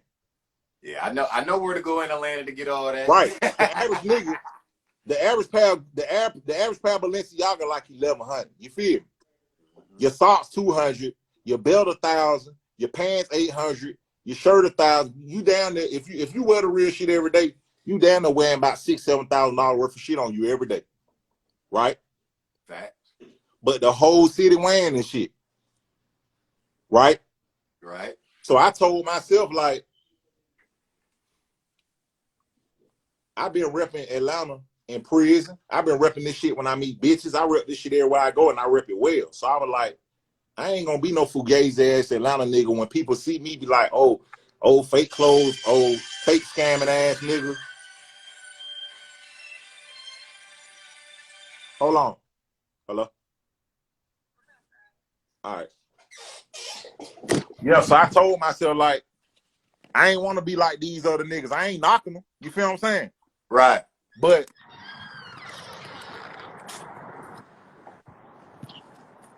hello? Where you at? Come by the third mailbox to the right.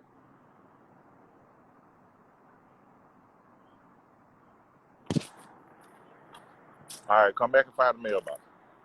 Yeah, so I told myself, like,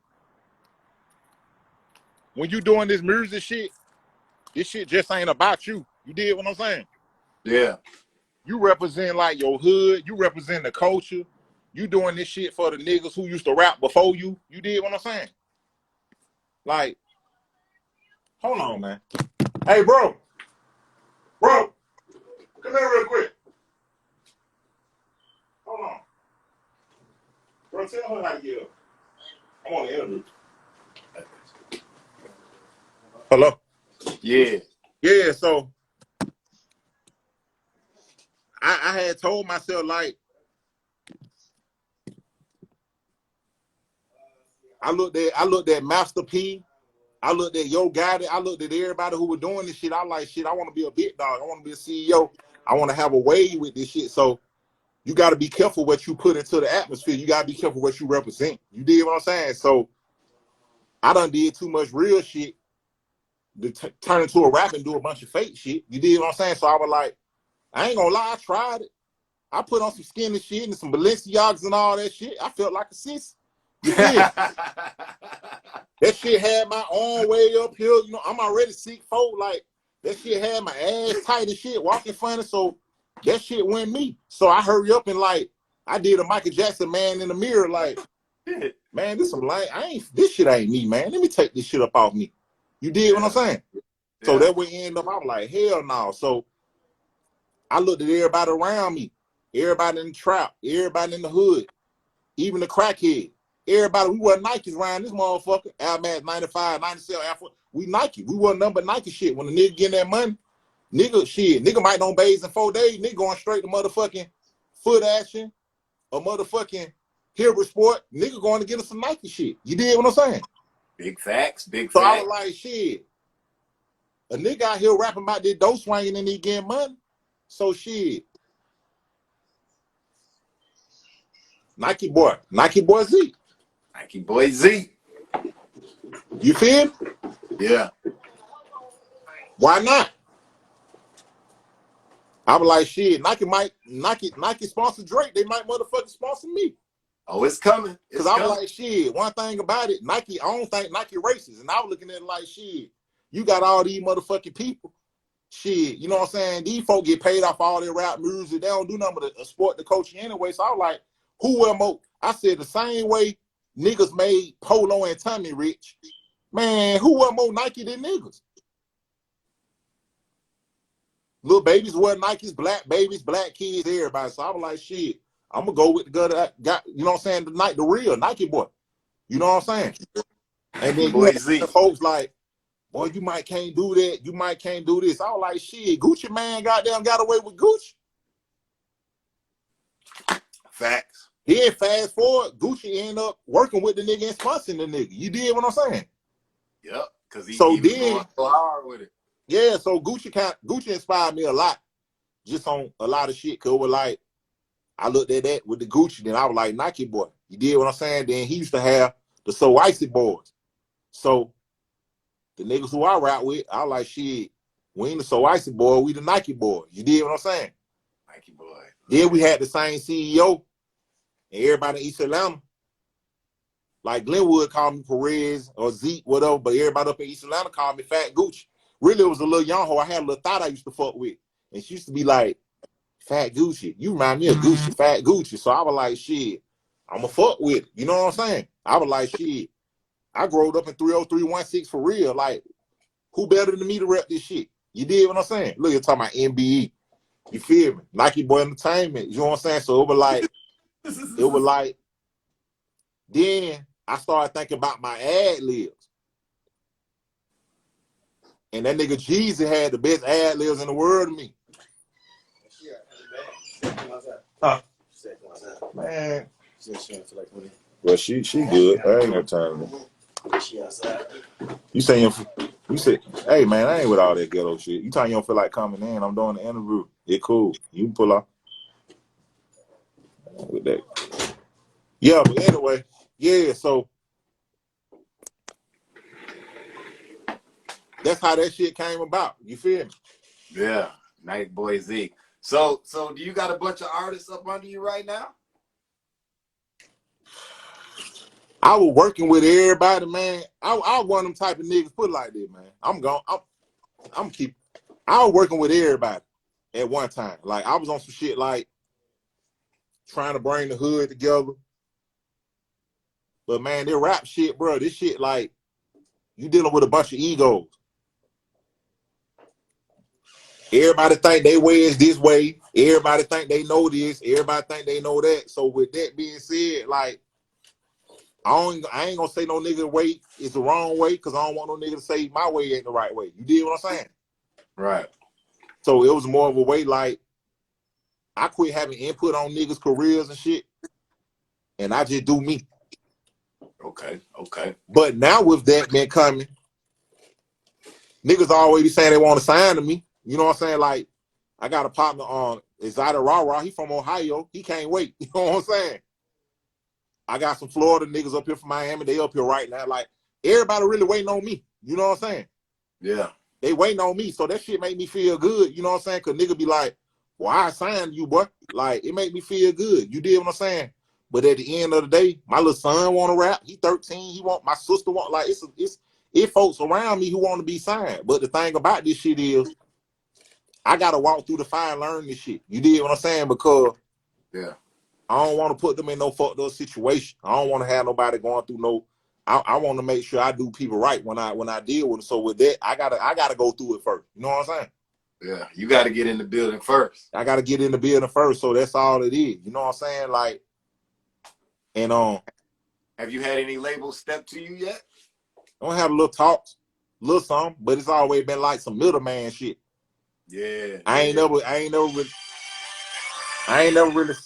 really sat down and talk to no the main man, like the one who writing the check. It's always been a nigga like, if I go by their terms, they'll turn me on. But if I want to do it my way, you feel what I'm saying? Yeah. It ain't gonna really go. I got a proposition for you, man. Whatever you want sent out to the labels, you know what I'm saying? I politic with a lot of people at the labels. Whatever you want sent out that you think is worthy of them listening to, just send it to me, man, and I'll forward it over to the people I know, man. And if they interested, shit, I just give them your contact info, and y'all can connect the dots. You know what I'm saying? And connect the dots. And I take my time on purpose too, because I look at this shit like,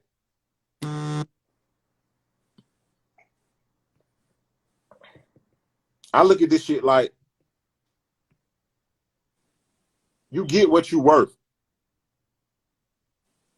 You know what I'm saying? Facts.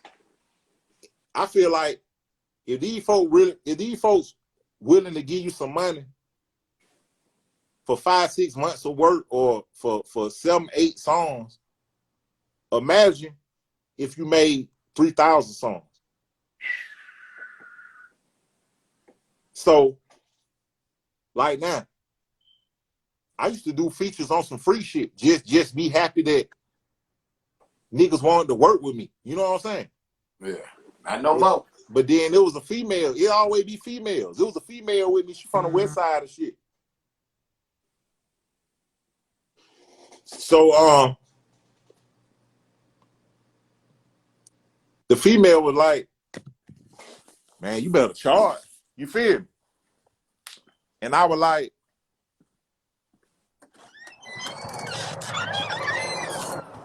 why you say that? So the female was like, shit, if you try to do a song with Future, or you try to do a song with anybody famous, them niggas gonna charge you. You know what I'm saying? Yeah, And she was true, like, true. you be paying for studio time, you be paying for videos, you be paying for this, you be paying for that. She was like, you better charge. You know what I'm saying? So at the beginning of my shit, I was like, man, I don't know. So I dropped my shit on Say Cheese. You feel me? So once I dropped on that, shit went crazy. Great. Yeah, Say Cheese is a big platform. The nigga Fredro Bang shouted me out, then Bandman Kelvo, then next thing you know, I woke up, my phone was just going crazy. Like I had got like 3,000 more followers, like everything was going crazy. YouTube, it was just a lot of shit was going on. So I'm like, man, they acting like this about this shit. Then next thing I know, my phone started ringing. Is this Nike boy? I'm like, yeah, how much for a feature? Is this Nike? Like over 30 folks called my phone. So I'm like, what the fuck? Damn. So I dropped again on that motherfucker. The same shit.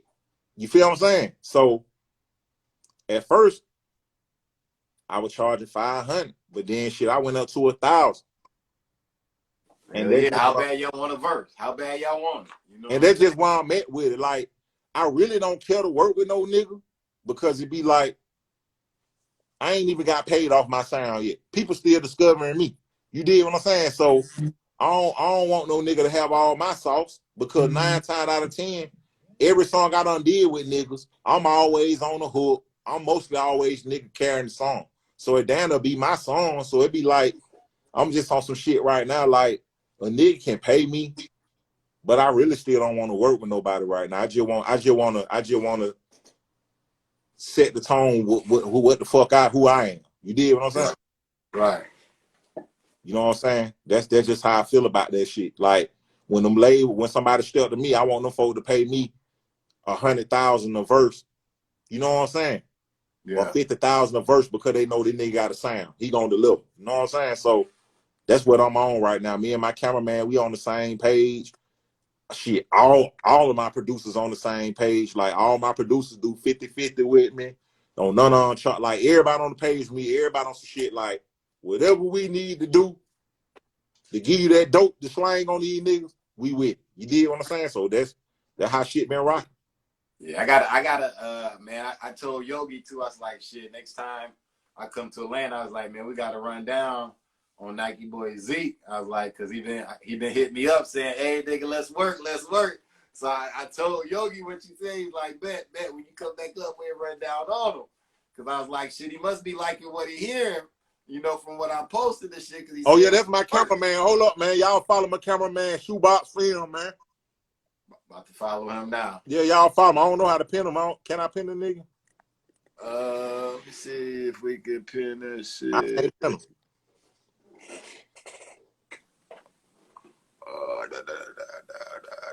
Yep. Pin comment. Yeah, but y'all follow Shoebox Film, man. That to me, in my opinion, he the hardest upcoming camera. He the hardest. You know what I'm saying? And the reason I say that, because I'm about to follow you, Shoebox Films. Follow back, bro. Yeah, man. And the reason I say he the hardest in my opinion, because he get better and better. You did what I'm saying? He never stopped learning. Yeah. While niggas sleep, we study. You feel what I'm saying? Yeah. We watching interviews, we doing research, we record. You did what I'm saying? While niggas in the club, we studying, we working. You know what I'm saying? We learning, we praying. You know what I'm saying? While niggas fucking hold, while niggas doing everything thinking they made it, we get prepared to go to war. You know what I'm saying? Yeah. Yeah, so that's what we on, man. You know what I'm saying? Because all that shit, like, it cool to have the fans. It cool for motherfuckers sell nigga hard, all the features, all that other shit. But all this shit right now, nigga just putting in work to get to the big stage. You did what I'm saying? Because at the end of the day, these folks can give you $3 million right now. Now ain't game time. Some people wouldn't know what to do with it. You gonna go out here and ball like motherfucking Julio? or you gonna fumble the ball? Some people gonna fumble that bitch. Most niggas gonna fumble. Yeah. Most niggas make their best music trying to get to the to game time. You deal what I'm saying? Right. So you gotta be over prepared for this shit, because long as you stay down, I feel like a lot of people don't understand this shit, man. You know, we come from that era, man. Every nigga who stayed down, they down there made it, bro. Too Short. I mean, anybody from people who you felt like might didn't have lyrics, or people didn't have this, have that. One thing about this shit, everybody whoever stayed down, I don't give a fuck whether it was Too Short, Bushwick, Bill. It don't matter who the fuck it was, they made it. You know what I'm saying? Made it, bro. Cause they stayed down.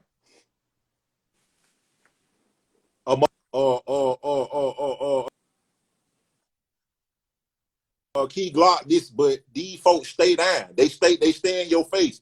They keep working. You feel what I'm saying? Consistency. When Booster first came out, the whole world was talking about this nigga sounded like a chipmunk. Everybody thought Webby was gonna be the one. You did what I'm saying? Yeah. But Booster showed the nigga he stayed down. He kept going. He kept going. He kept going. You did what I'm saying? So I ain't been having no hard battle with this shit because they fucking with the shit. But at the same time, I still have that mentality like I'm a Bootsy or I'm a motherfucking, you know what I'm saying? I gotta stay down. You know what I'm saying? That's how I treat this shit. You know what I'm saying? Yeah. I treat this shit like you got to stay down.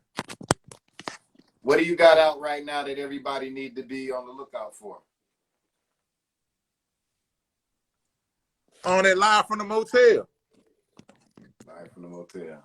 Yeah, Live from the Motel. The video done. I'm finna drop that shit any day now. I just be holding. Yeah, Live from the Motel out. What else out? Instagrams. Fat Gucci. I got about 4 singles out right now. Oh yeah, that's what we was bumping when we came on there. Fat Gucci. Yeah. Vacuum Seal, all that. Like my cameraman said, Vacuum Seal, but all that shit on Live from the Motel. It's like a little 3-song EP. But I'm working on that. That's out. I'm working on the Mud tapes. Man. Yeah, they keep calling, but yeah. That's what happened when they call it, man. Man, I know we've been on for a minute, man. Everybody trying to holler at you, man. I want you. Nah, hell no, they all right. Oh, he said they all right. Okay, then let man, roll, we got 30 people. We got 30 people in here, man. We chopping it up, man. We talking, you know what I'm saying? But yeah, man. Cause first of all, I want to thank everybody who even tuning in, even paying us a goddamn attention. You know what I'm saying? Right. You feel me? Because I'm a regular nigga, man. I'm just a voice for the real. You know what I'm saying? Like, and I just want to show niggas, man, you ain't got to go get pimped. You ain't got to go get no fucked up situation. You just got to get down, man. You gotta go old school, man. You gotta hustle. You feel what I'm saying? Yeah. You gotta hustle. I think a lot of people they do it because they might be in a fucked up situation at the time. You know what I'm saying? Or you know what I'm saying? Or they ain't never had the opportunity to get a large sum of money, so they just be like, well, fuck it, this is my opportunity. Shit, I ain't gonna have to sleep on the couch no goddamn more. You know what I'm saying? These folks get ready to throw me up in this high riser. They gonna give me a car to give me some money. But get what? That used to be the excuse. That's just like 20 years ago. Religion wasn't as broad as it was. Like the internet done gave us too much access to know more. You know what I'm saying? So if you seeing all your favorite rappers in fucked up contracts, if you seeing all these washed up rappers in fucked up contracts, if you saying this shit over and over and over and over and over and over and over again, why the fuck you think you gonna come and change the world and do something different? Yeah. You feel what I'm saying? It don't make sense. Don't make sense. That shit common sense. If these folks if DMX made $300 million in 1 year and they gave that man $3 million and it made him pay that back, You ain't no deal, man. What? How you know what I'm saying? Like, how you think shit gonna be different for you? It ain't gonna be. It ain't gonna be no different. That shit ain't gonna be no different, boy. They did this shit to Lil Wayne. They did this shit to Tupac. Everybody. How you think this shit gonna be different for you? I don't get it. Yeah. So it ain't about these niggas ain't never had shit. A lot of these niggas want to be famous. They want a motherfucker to see them on TV. They want a motherfucker to see them on the internet. They want to fuck the bitches they ain't never can fuck before. Like, they doing all this shit for all the wrong reasons, man. Yeah. Fuck the fame. That fame shit gonna come. Yeah, that shit gonna come. Fuck that fame. Show me the money. Show me the money. Yeah. Every nigga who grinded out made it. They still play Gucci. Bankroll dead. They still play Bankroll. They still play Doe B. Like, they still, when you grind it out, it's gonna last. Yeah. Because shit, I remember when Gucci just went and did this last bid. Everybody counted Gucci ass out, bro. I ain't even gonna lie. Everybody counted him out. Motherfucker like, man, Gucci crazy. That nigga crazy. you know who counted him out? People who don't know him. Gucci gonna always be all right, because Gucci the type of nigga. Gucci got to work ethic. That's where all them other niggas thug, long, everybody get their work ethic from Gucci. Gucci will leave the club, go to the studio, make 30 songs. Shit. So he was gonna always be okay because he always had the material. Yeah. He gonna outwork a nigga. Especially the old Gucci. He down there, if it wasn't Lil Wayne, it was him, like, between them niggas set the tone. You did what I'm saying? Them niggas work. Yeah. Yeah. So that's what Thug and all these niggas pick this shit up. Like, you when you do music, you gonna pick up who you around. You know what I'm saying? If you around some bullshit ass producers, you gonna have a bullshit work ethic. If you around a bullshit ass rap, like, you pick up who you record around, who you hang around, who you around. You did what I'm saying? Yeah. If you around some niggas who make all this music and they play songs all day and don't put the shit out and think they made it, you gonna get that same mentality.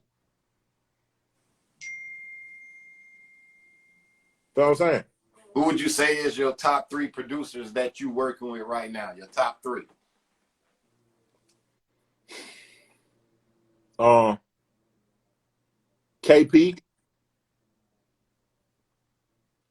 KP, Carolina KP. He from Carolina. He from Charlotte.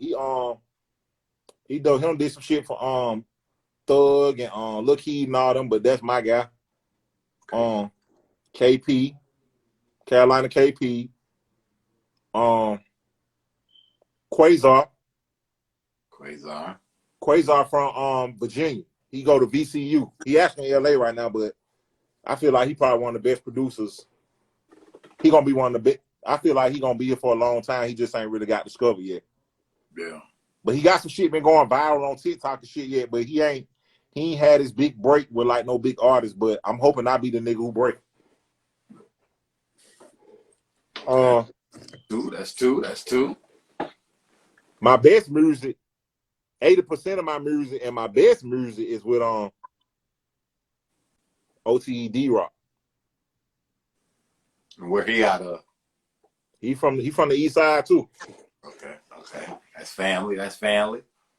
Yeah, man, him got the best music, but I don't know how to feel. You feel what I'm saying? Because it's like, he don't share my shit. He don't post my shit now. Oh shit. He don't believe if he ain't doing none of that. But he'll tell me, like, out of everybody I work with, because he worked with famous, he worked with Eric, he like, man, you the hard, but it's just like, he don't show me no love. You did what I'm saying? So it'd be like. So is he showing the famous people that he worked with love? Is he reposting their shit? Fuck nah. Well then hey, he keeping it real then, because if he ain't posting their shit, then he ain't posting yours, then that's just the type of person he is. He just don't post people's shit. Like, we did the song Nike Boy Freestyle. That bitch did 25K. This nigga ain't even show it to the video. You feel what I'm saying? Oh, shit. Then come to the video like, shoot? Huh? He ain't come to the video shoot? Nope. Damn.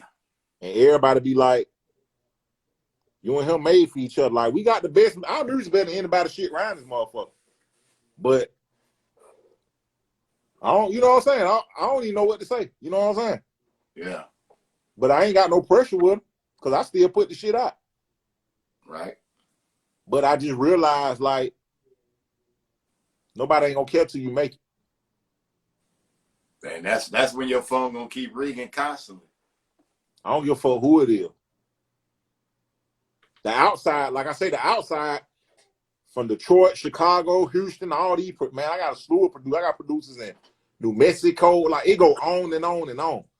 The outside people show me love. You did what I'm saying? But, like, the niggas who around me, like, it's just like, I don't know what it is. You know what I'm saying? Yeah. But I ain't mad. You know what I'm saying? I got big nuts. I got big nuts. You did what I'm saying? Like, I ain't tripping. Where do you want to see yourself in the next 5 years? Making movies and shit. Me and my cameraman got planned to make movies and shit. And I got to get in the movie now.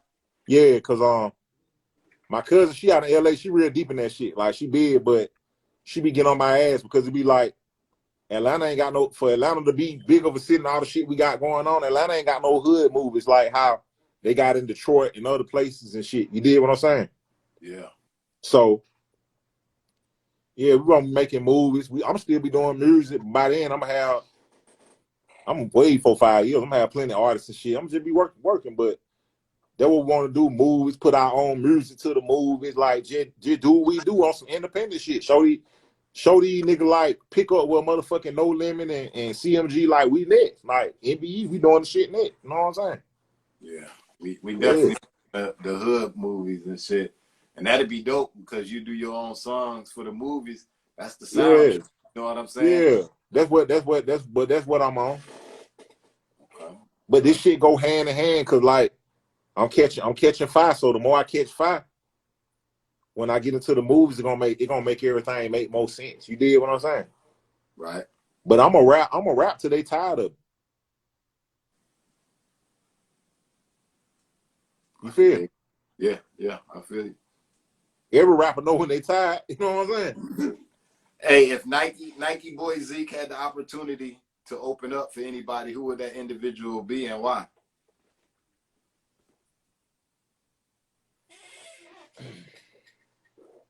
Who would I open up for? Who would you open up for and why? And why? Why? Well, I'll make you think over there. Yeah, because I really my favorite rapper, we totally opposite. Our music's totally opposites. You know what I'm saying? Who would I open up for?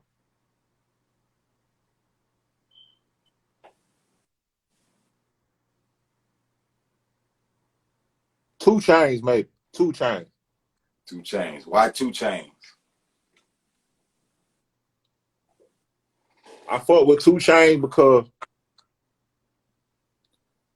2 Chainz represent Atlanta like to the core when it comes to the music shit. Yeah. He like the real, representation of what Atlanta is, what the Atlanta nigga is. You know what I'm saying? And I feel like, believe it or not, he probably got some of the hardest bars and all. Like every song he be on, he kill nigga. Yeah. But 2 Chainz, he didn't pave this way. Remember, he was grinding for a long time before I know. he got his break. Yeah. You know So what I'm saying? all that combined to all that, him stand down, the nigga sauce, just everything. Like 2 Chainz probably. Like, yeah, maybe 2 Chainz probably. Okay. 2 Chainz. Man, I got 3 questions and then we're going to get up out of here, man. I don't know if you can answer this one. This one might have you thinking too. If NikeBoyZeke had the opportunity to date anybody for a publicity stunt, who would the individual be and why? Who would I date? Who you stunting with out here?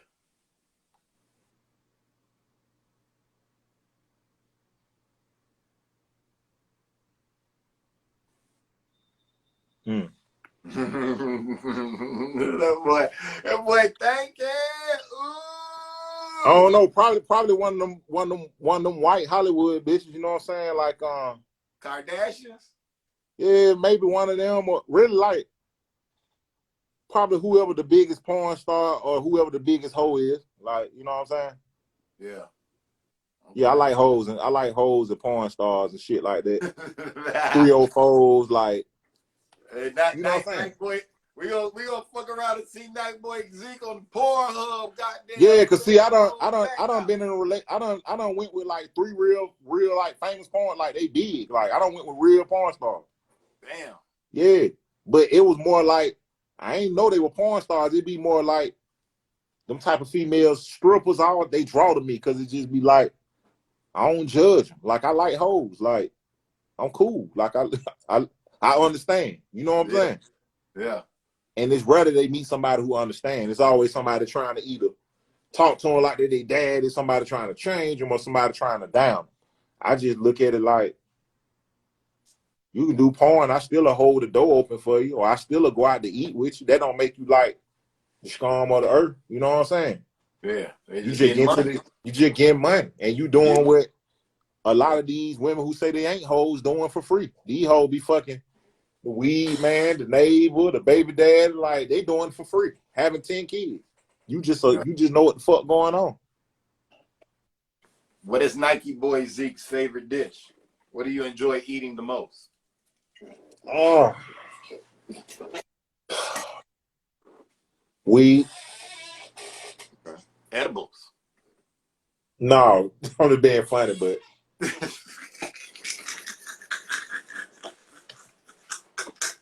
Hey, people can eat weed, NikeBoyZeke now. I know. It may be the battle, but they can eat it now. But no, we just basically like once I get on the weed pit what my favorite dish is. Okay. Cause I'm always high, so okay, that's how that go. I could dig that. What is NikeBoyZeke's favorite whip? What you enjoy? What you enjoy? What's your favorite car you like? Well, Nick can hang on. We whip a lot of Benz. That's the car. Like we at one point in time we were around here doing all kind of shit in Benz like them bitches Hondas. Yeah, but S-Class. Yeah, I like Benz.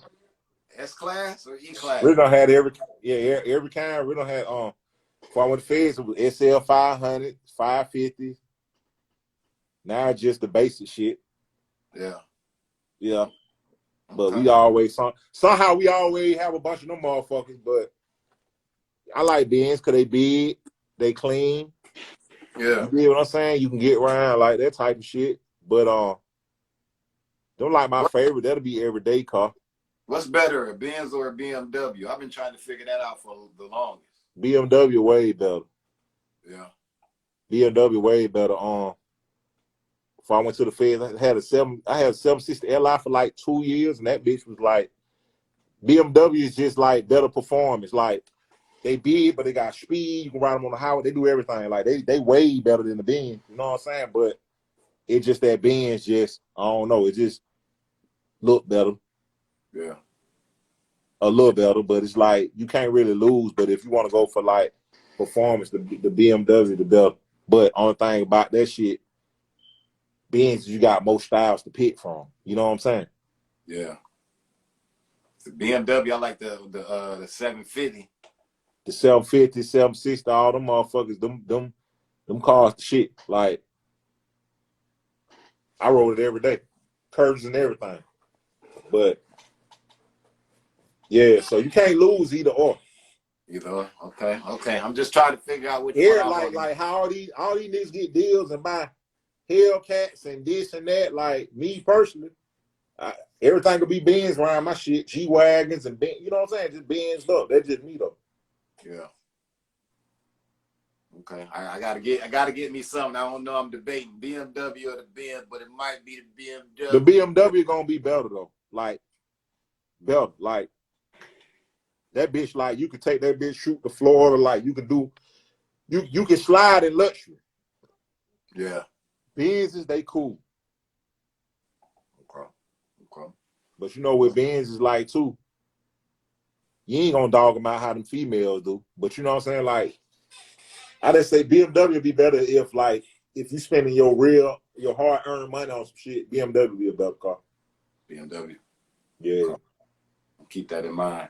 Man, before we let you go, man, I want you to throw out all your social sites to everybody so they can follow you. Man, follow me, NikeBoyZeke.